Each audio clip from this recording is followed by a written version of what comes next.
Hi, this is Lama Kathy, and I'm making a video today on the Daily Lojong Practice.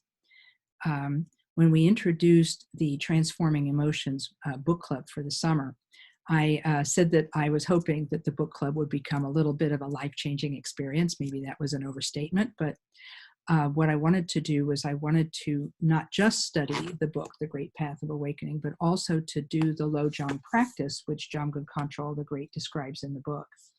And that practice consists of taking refuge and doing a form of guru yoga in which you're blessed by your guru. Then you do some Lojong practice.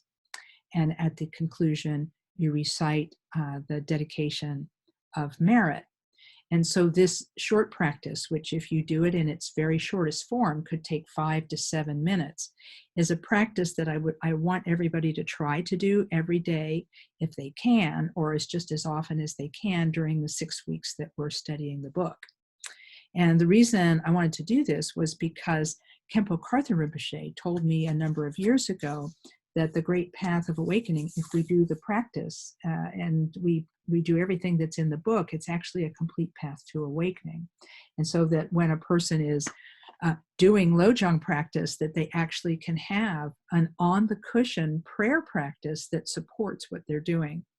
So what I wanted to do today was I wanted to show you the Lojong practice text that was created for me by Tom Earlywine.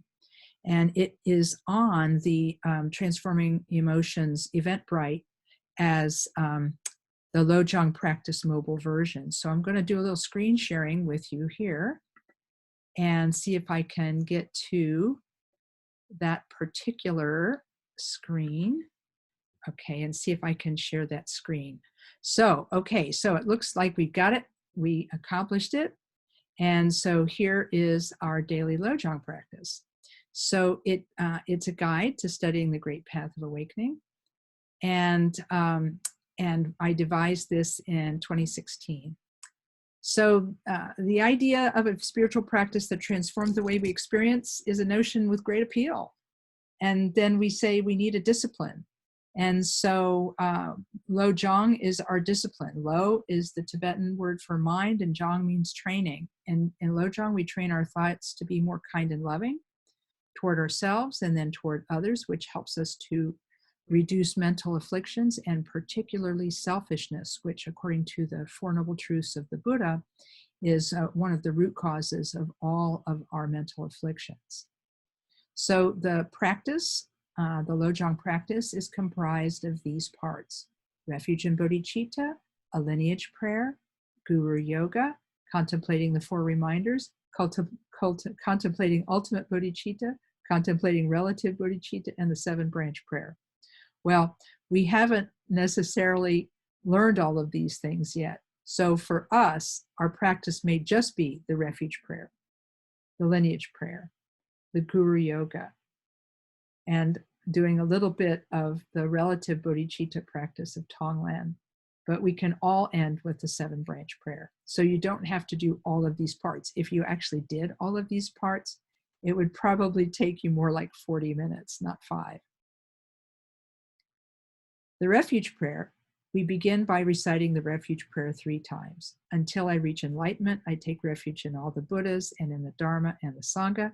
By the merit of accomplishing the 6 perfections, may I achieve Buddhahood for the benefit of all sentient beings.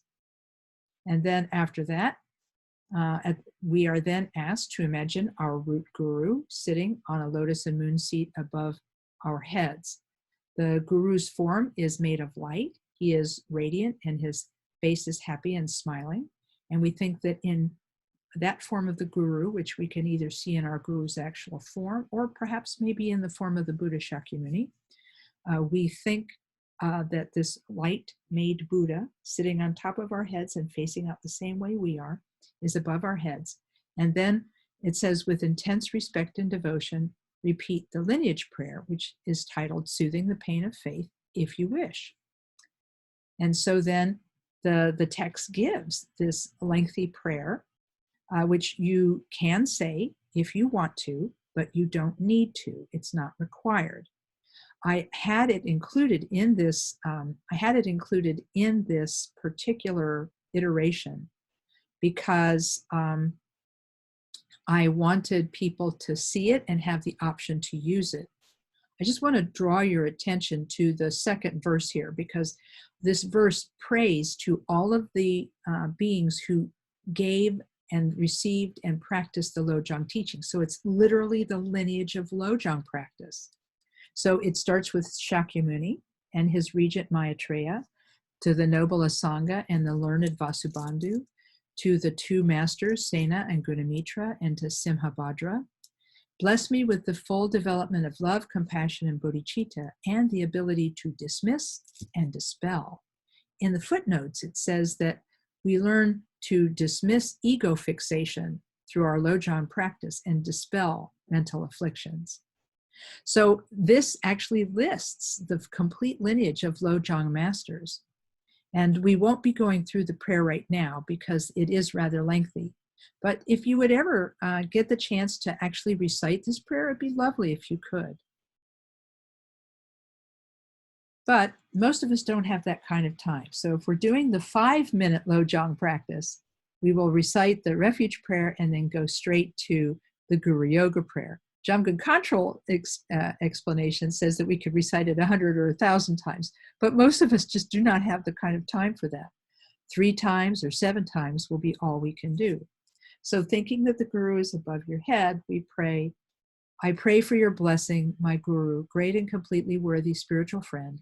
I pray that you will cause love, compassion, and bodhicitta to arise in my mind. And so we do that 3 times or 7 times. And then after that, we imagine that our Guru descends through the aperture of Brahma, which is 8 finger widths back from your original hairline. So there's a little bit of a depression there on the top of your head.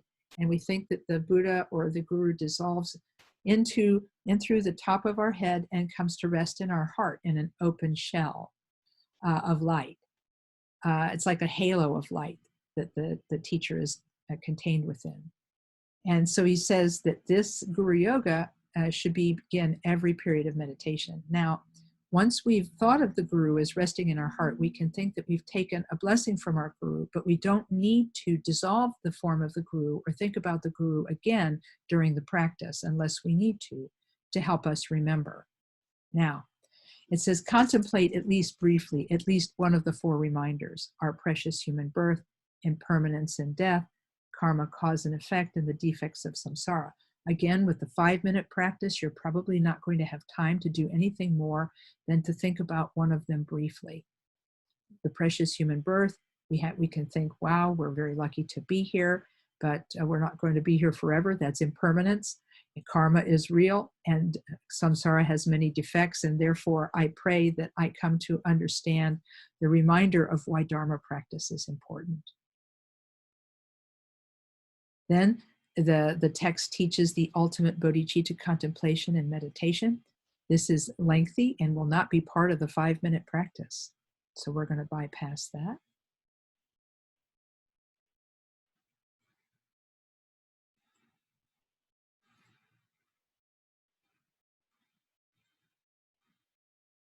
And go on to the relative bodhicitta contemplation and meditation. This is the practice of Tonglen as we've come to know and love it. Jamgon Kongtrul begins his teaching on Tonglen by having the person contemplate love and compassion.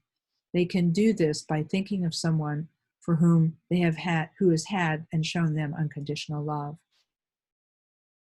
And then we think about this person who has shown us unconditional love, and we think that that all sentient beings are just like this.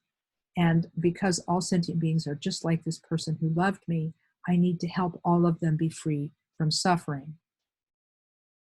And then this section says, if you are short on time, which is for the 5-minute practice, probably the way you'll be doing it. And you can also use the instructions on Tonglen meditation given by Khenpo Karthru Rinpoche on his pages 118 and 119 of Dharma Paths, which is a really short way of practicing Tonglen. Train in sending and taking, put them on the breath. Think that as we breathe out, we give goodness to others, and as we breathe in, we remove their suffering. And as Khenpo Rinpoche says in his teaching in Dharma Paths, he said, once the suffering we have breathed in from sentient beings comes into us, it's removed from them completely, and it meets our pure bodhisattva motivation, and meeting our pure bodhisattva motivation, all of the suffering dissolves into nothing and disappears. And then with the out-breath, we give goodness, and with the in-breath, we remove suffering. And so then we do that for a few minutes.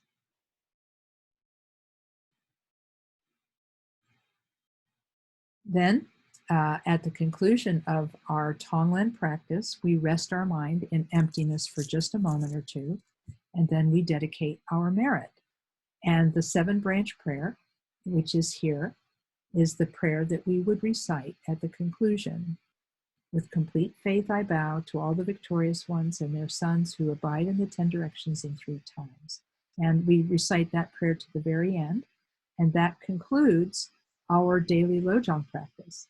Now, even though this mobile version of the text, even though this particular version of the text is complete and contains all of the practices, we will only actually be doing the shortest version, which is Refuge and Bodhicitta, the Guru Yoga, a little bit of Tonglen or Shamatha, whichever you prefer, and then the 7-branch prayer as the conclusion.